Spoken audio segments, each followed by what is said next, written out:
Kimayong buntag sa tanan no. Nianaw sa bako padayon sa pag-share sa pulong sa Ginoo. Akong ipadayan kadtong akong na sugdan about what is the Bible and what the Bible says. So akong mga panghinaot nga gracias Ginoo ako ning mapadayon tungod kay taas kayo kini nga mensahe unya kinsa tong nakasugod na sa paminaw pagtan-aw nini akong giseries nga mensahe. So gihangyo ko kamo laypas mo igsoon sa pagtuo nga kung gusto mong kapadayon sa pagkat-on ini palihog i-subscribe lang ang para ma-updated mo sa mga bagong video nga akong i-upload. So ang akong gisugdan, ang akong introduction is about what is the Bible and what the Bible says. Kaduha, the Bible is the Christian scriptures. Number 3, the Bible's author. There are 40 human authors in the Bible. Then number 4, how did the Bible come to us? Number 5, the divisions of the Bible. Number 6, the Old Testament. So now, number 7, oni karon the Bible is God's perfect word. So ang Biblia mao ang gitawag og perpekto gayud, hingpit, perpekto gayud nga pulong sa Ginoo. So what the Bible claims about itself as to its perfect inspiration. So unsa man ang tawag nato nga i-claim sa Biblia dinhi sa iyang kaugalingon, ingon nga hingpit yod or tinuod gyud kini nga iyahani sa Ginoo.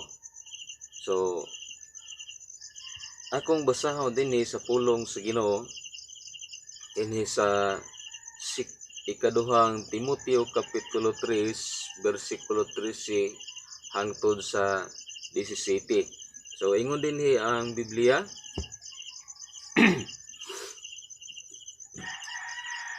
basahon ingon din sa bersikulo 13, apan ang mga dautan og tigpaka aron ingnon musamot pagkadautan, manlimbong sa uban ug malimbungan usab sila. Sa 14, apan ikaw pabilin diha sa mga kamatuoran nga gitudlo ko kanimo ug hugot mong gituohan, kay nakaila ka man sa nagtudlo kanimo niini.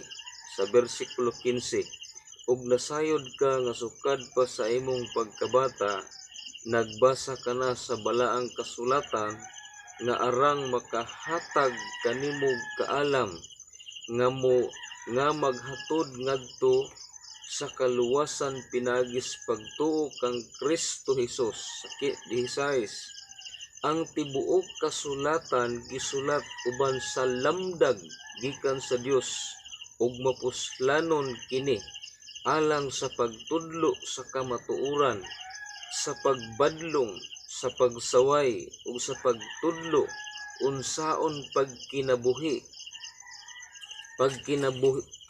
matarong. Sa bersikulo 17, aron ang nag-alagad sa Dios masangkap pag-ayo ug maandam sa tanang maayong buhat. So nindot kayo ang gingon niya sa pulong sa Ginoo. Ingon siya sa gitawag og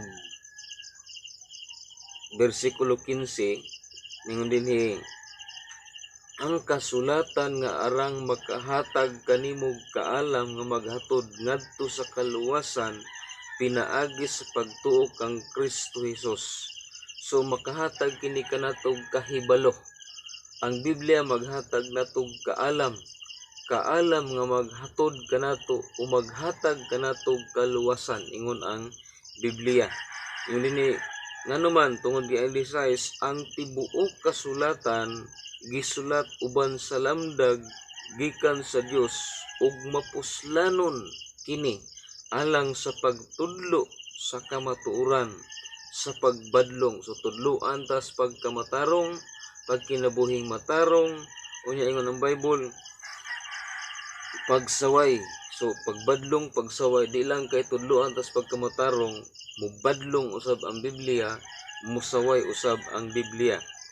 Yung dini ug sa pagtudlo unsaon pagkinabuhig matarong aron ang nag-alagad sa Dios masangka pag-ayo ug maandam sa tanang maayong buhat. So ingon ani kanindot ang Biblia. So una nga akong ihatag ninyong punto about the Bible is God's perfect word. Number 1, the Bible is set apart from all other book. So ang Biblia lahi ni siya sa ubang libro. Libro sa eskwelahan, libro sa abogado, unsa nang mga libro diha. Ang Biblia lahi kini. So ingon dinhi, the Bible is set apart from all other book. Sa may giingon dinhi sa giingon dinhi sa bersikulo 15, ug nasayod ka nasukad pa sa imong pagkabata, nagbasa ka na sa balaang kasulatan nga arang makahatag kanimo kaalam nga maghatod ngadto sa kaluwasan. So bisan unsa pa nang libro ha, libro sa abogado or pagka-maestra, pagka-doktor, di na nato makahatag og kaalam nga maghatag nato og kaluwasan, kundi ang Biblia lang. Ngayon gitag kaluwasan, spirituhanon nga bahin sa atong kinabuhi. Kaya nga atong kinabuhi di lang kay igo lang kutubra pisikal, kundi doon na kini part sa atong kinabuhi nga gitawag og spiritual. So mao ni, the Bible is set apart from all other book. Lahi ni siya, nilahi, gipalahi. So palahi ni sa Ginoo ang iyang pulong. Here the scriptures are called holy. So sa tanang libro sa tibuok kalibutan, ang Biblia lang mao gitawag holy tungod kay pulong ni sa Ginoo. So this means set apart, different. So lahi gyud, different siya gini sa ubang Biblia. The Bible cannot in any way be compared with other books. It is holy. Ang Biblia dili gyud nato sa bisan asa, sa bisan din ikakumparar. Nganuman, ang Biblia balaan. So ikaduha, not only the Bible is set apart from all other book, then number 2, the Bible came from God.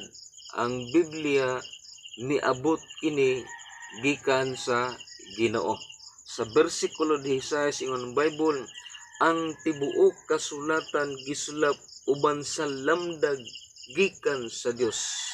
Lamdag kini. Base sa ako nang na-share niyo sa previous nako nga mga lessons sa 2 Peter chapter ikaduhang Pedro 1:21, ang dini ikaduhang Pedro kapitulo 1 bersikulo 20 ug 21, apan labaw sa tanan hinumdumi kini, walay bisan kinsa nga makasaysay sa kahulugan sa mga propesya sa kasulatan, pinaagi siyang kaugalingong panabot. Sa bersikulo 21, kay walay propesya or pagpanagna nga nahimo gumikan sa pagbuot sa tao. Ang Espiritu Santo maoy nagmando sa ilang pagsulti sa mensahe nga gikan sa Dios. Ang balaang Espiritu maoy nagmando nga makasulti sila, nga makasuwat sila nining Biblia.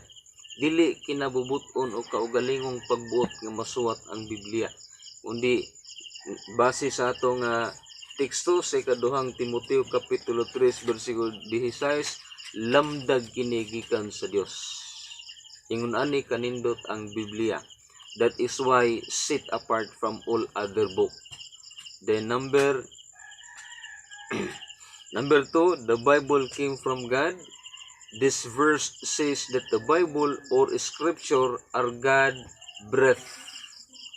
Now, though the Bible was written by men, it came from God. Bisan tuod ang Biblia gisuwat kini og tao, pero miabot kini, nasulti kini, nasulat kini pinagi sa lamdag, pinagi sa pagmando sa balaan nga kasulatan, as what the Bible says sa ikaduhang Timoteo 3:16 ug sa ikaduhang Pedro 1:21.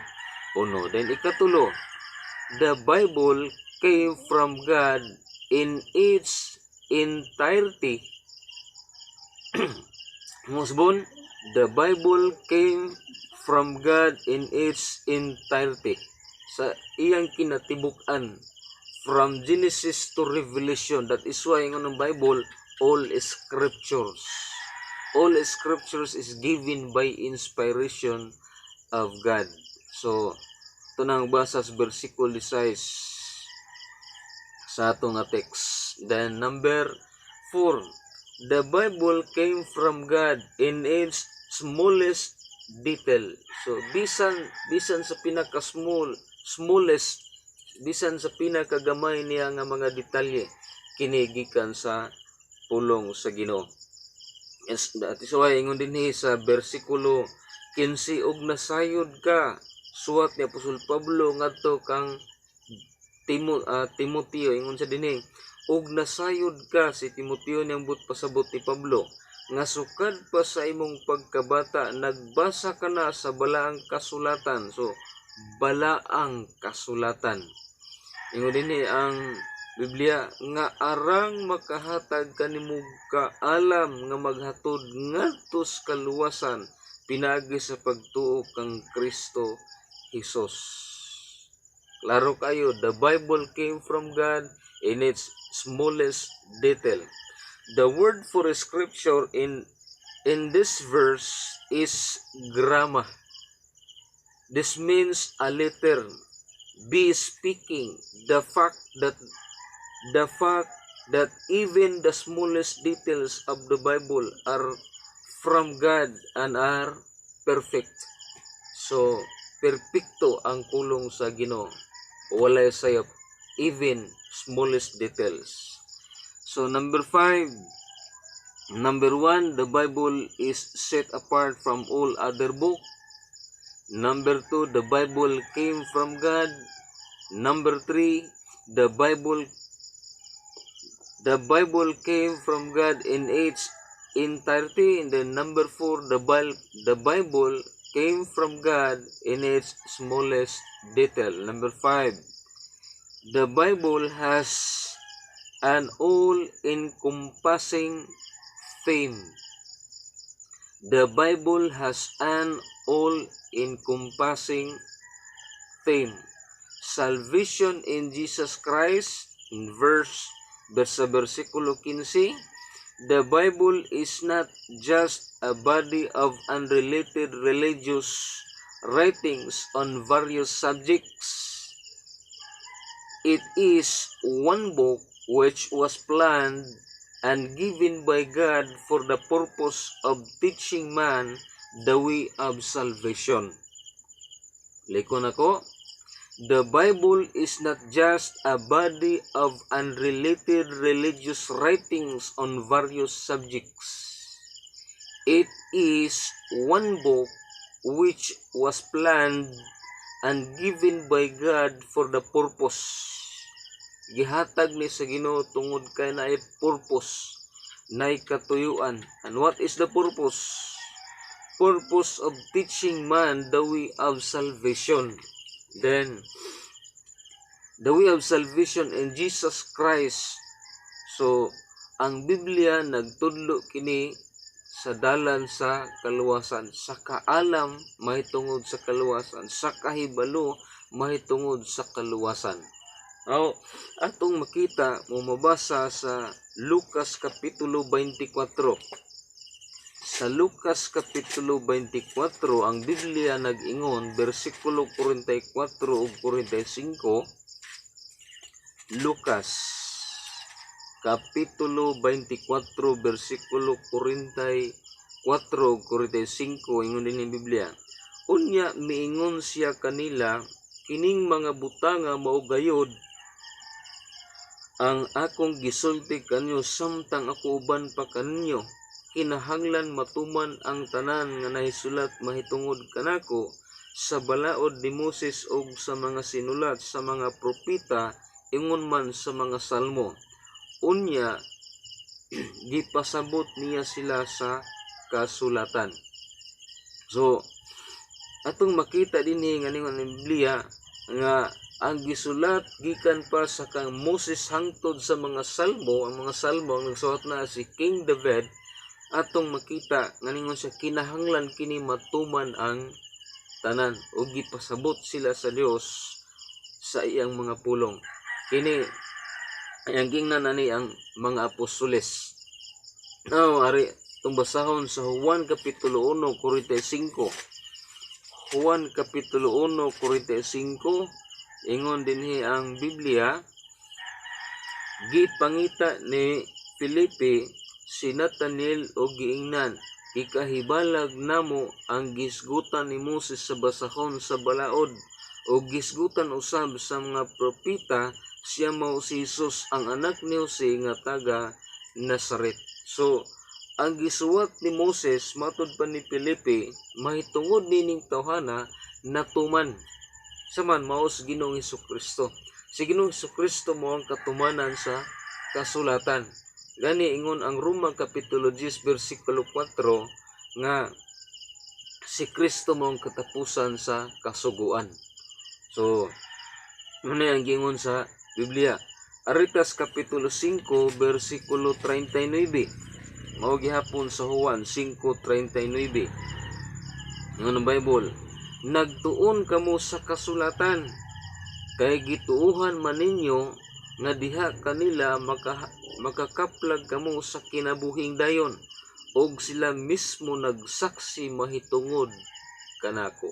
Mao ni ang gingon ni Kristo, mga saksi ni Jesus. Kinsa man ni ang mga apostoles yang giingnan nga nagtuon kamo sa kasulatan.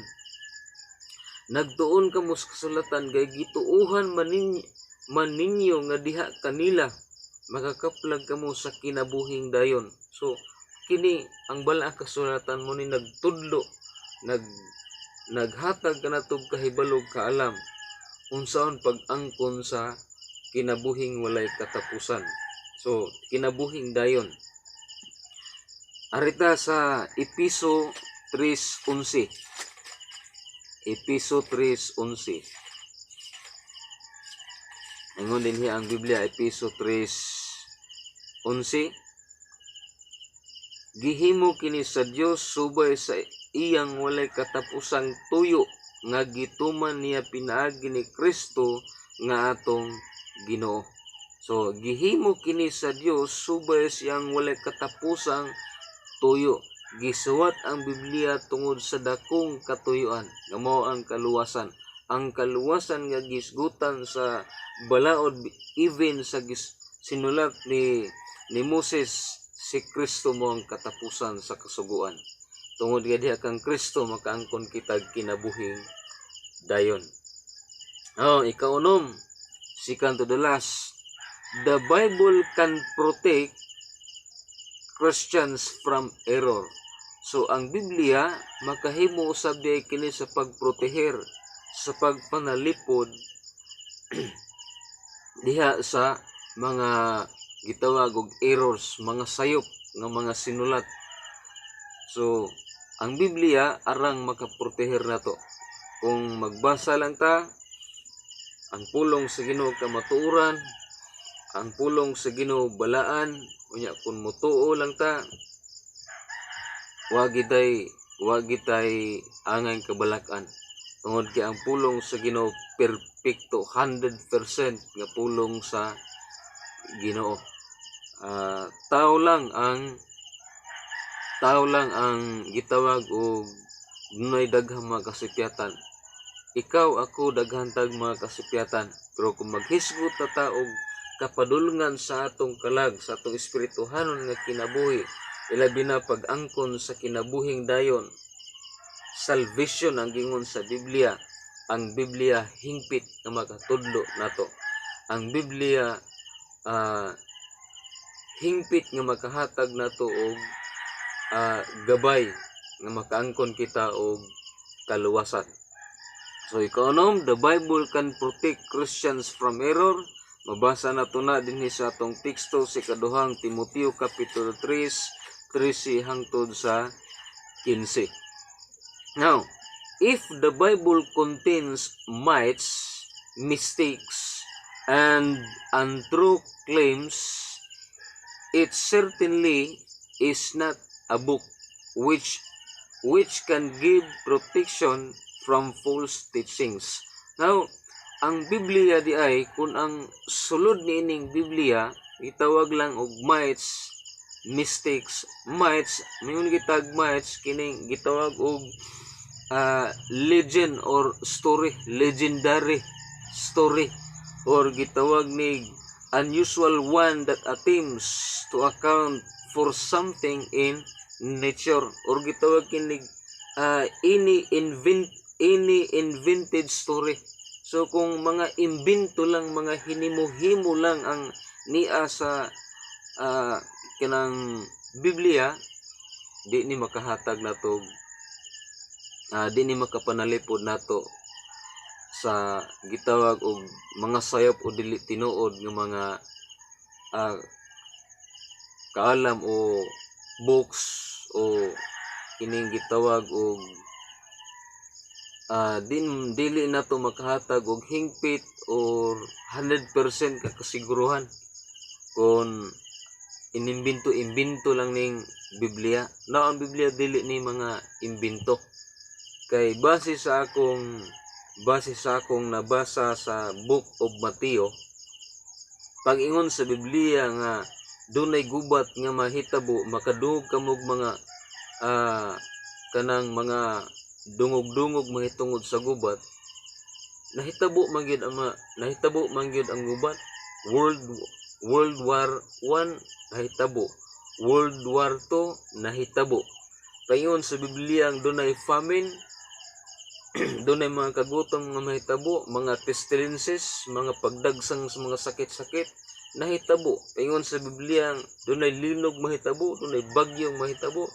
Ang tanan